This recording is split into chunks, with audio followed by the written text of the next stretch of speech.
Hello दोस्तों, संसार study में आप सभी का स्वागत है। हम इस वीडियो में 5 मार्च 2022 से संबंधित करंट अफेयर क्वेश्चनों के बारे में डिस्कस कर रहे हैं। इस वीडियो में वे सभी क्वेश्चन कवर किए गए हैं जो आपके आने वाले एग्जामों के लिए बहुत ही महत्वपूर्ण होंगे। जो भी स्टूडेंट हमारे चैनल से नए जुड़े हुए हैं वे हमारे चैनल को सब्सक्राइब कर लें और बेल आइकन को एक बार जरूर दबा दें ताकि आने वाली वीडियो का नोटिफिकेशन उन तक उपलब्ध हो सके। और इस वीडियो को अपने दोस्तों तक ज़्यादा से ज़्यादा शेयर करें। इस वीडियो की पीडीएफ हमारे टेलीग्राम ग्रुप संसार स्टडी पर मिल जाएगी, जहां से आप इसे डाउनलोड करके पढ़ सकते हैं।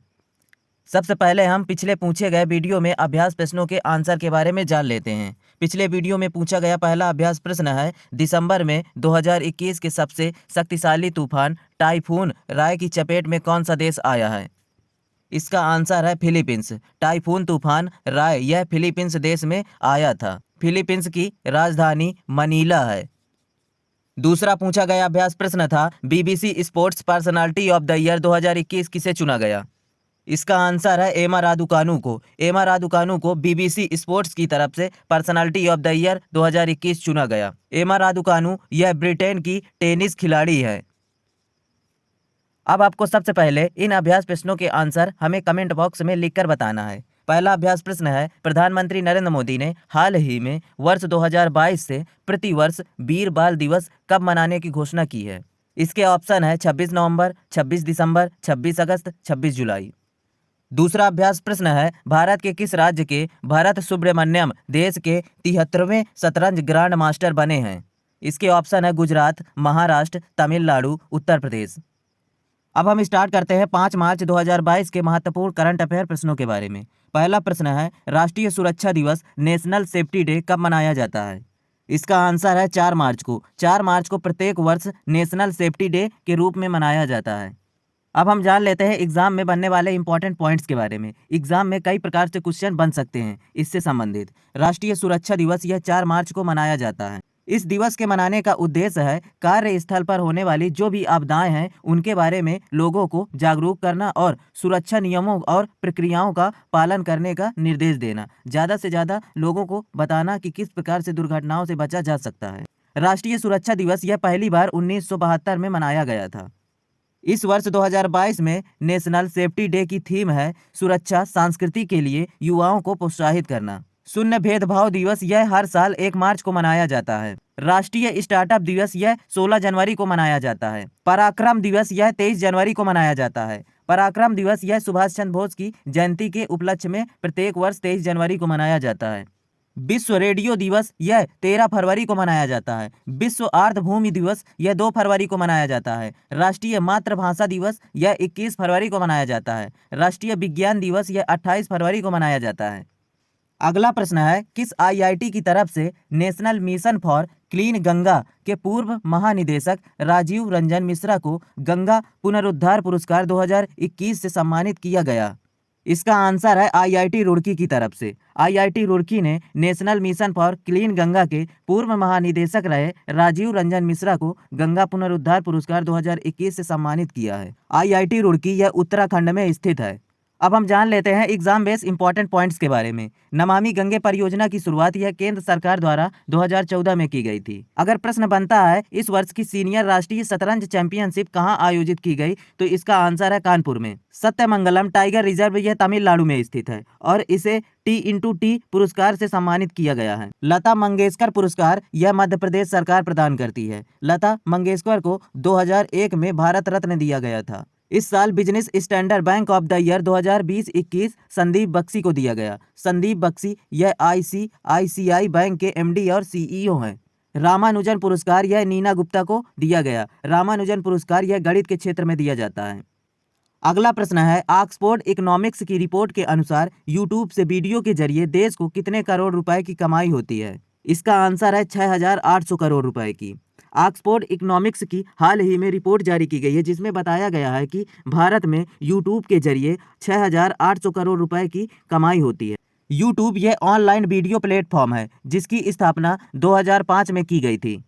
इस साल ऑक्सफोर्ड डिक्शनरी ने साल 2021 को वैक्स को वर्ड ऑफ द ईयर घोषित किया है। इससे पहले ऑक्सफोर्ड डिक्शनरी ने आत्मनिर्भर भारत को 2020 का हिंदी ऑफ द ईयर घोषित किया था। अगला प्रश्न है, किस राज्य सरकार ने ऊंट संरक्षण व विकास नीति लागू करने की घोषणा की है? इसका आंसर है राजस्थान सरकार ने। राजस्थान सरकार ने अपने यहाँ ऊंट संरक्षण व विकास नीति को लागू करने की घोषणा की है। राजस्थान की राजधानी यह जयपुर है।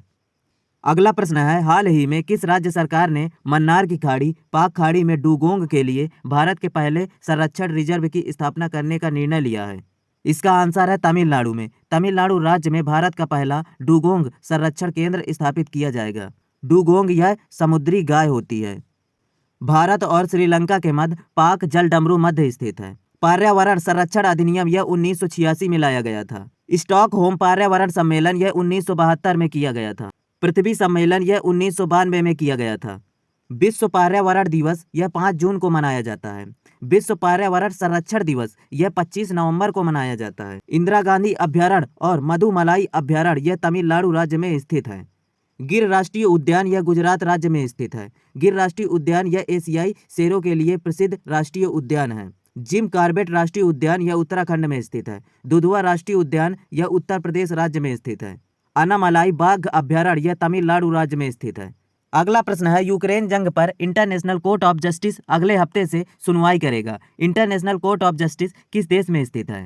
इसका आंसर है नीदरलैंड हेग में। इंटरनेशनल कोर्ट ऑफ जस्टिस का मुख्यालय नीदरलैंड हेग में स्थित है। इंटरनेशनल कोर्ट ऑफ जस्टिस ये यूनाइटेड नेशन ऑर्गेनाइजेशन का एक प्रमुख अंग है। जैसा कि हम आपको बता दें, रूस और यूक्रेन के बीच युद्ध चल रहा है और इसी को देखते हुए यूनाइटेड नेशन ऑर्गेनाइजेशन में रूस के खिलाफ एक निंदा प्रस्ताव पास किया गया, जिसमें 141 देशों ने इस निंदा प्रस्ताव का समर्थन किया, लेकिन 5 देशों ने इस प्रस्ताव का विरोध किया और भारत ने इस निंदा प्रस्ताव में यूनाइटेड नेशन में रूस के खिलाफ भाग नहीं लिया। भारत ने साफ कह दिया, हम किसी की तरफ नहीं हैं। भारत जैसे कई देश जैसे पाकिस्तान, चीन, संयुक्त अरब अमीरात जैसे देशों ने भी इस निंदा प्रस्ताव में भाग नहीं लिया। अंतर्राष्ट्रीय न्यायालय यह नीदरलैंड हेग में स्थित है, जिसकी स्थापना जून 1945 में की गई थी। अंतर्राष्ट्रीय न्यायालय में जो कामकाजी की भाषा होती है वे अंग्रेजी और फ्रेंच में की जाती है। अंतर्राष्ट्रीय न्यायालय का मुख्य कार्य कानूनी विवादों का निपटारा करना है। अंतर्राष्ट्रीय न्यायालय में प्रथम भारतीय न्यायाधीश डॉक्टर नरेंद्र सिंह थे।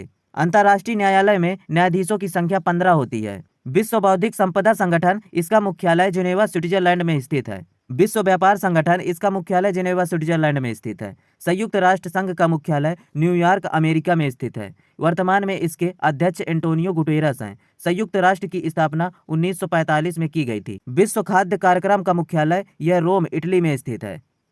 अगला प्रश्न है, देश में कोरोना वायरस की चौथी लहर की चेतावनी देश के किस बड़े शिक्षण संस्थान ने जारी की है? इसका आंसर है IIT कानपुर ने। IIT कानपुर ने बताया है कि देश में कोरोना वायरस की चौथी लहर आने की उम्मीद है। यह चौथी लहर 22 जून से शुरू हो जाएगी और इसका जो पीक रहेगा वह 23 अगस्त तक रहेगा। इससे पहले IIT कानपुर ने ही बताया था कि देश में तीसरी लहर आएगी और ओमिक्रॉन यह तीसरी लहर में कोरोना वायरस का एक वेरिएंट था। IIT कानपुर शिक्षण संस्थान यह उत्तर प्रदेश में स्थित है। पूरे विश्व में कोरोना वायरस का पहला मामला चीन के वुहान शहर में देखा गया था। भारत में कोरोना वायरस का पहला केस यह केरल में मिला था। कोविशील्ड यह कोरोना वायरस की वैक्सीन है जो कि सीरम इंस्टीट्यूट पुणे द्वारा निर्मित की गई है। कोवैक्सीन यह भारत बायोटेक द्वारा बनाई गई कोरोना वायरस की वैक्सीन है। भारत बायोटेक यह हैदराबाद में स्थित है। अगला और अंतिम प्रश्न है, भारत पे ने अशनीर ग्रोवर को कंपनी के सभी पदों से हटा दिया है। कंपनी का मुख्यालय कहाँ है? इसका आंसर है दिल्ली में। भारत पे का मुख्यालय यह दिल्ली में स्थित है। अशनीर ग्रोवर यह भारत पे के को फाउंडर हैं। हे दोस्तों, यह वीडियो आपको कैसी लगी? अपने दोस्तों को यह वीडियो ज़्यादा से ज़्यादा शेयर करें। Thank you watching for video. Have a good day.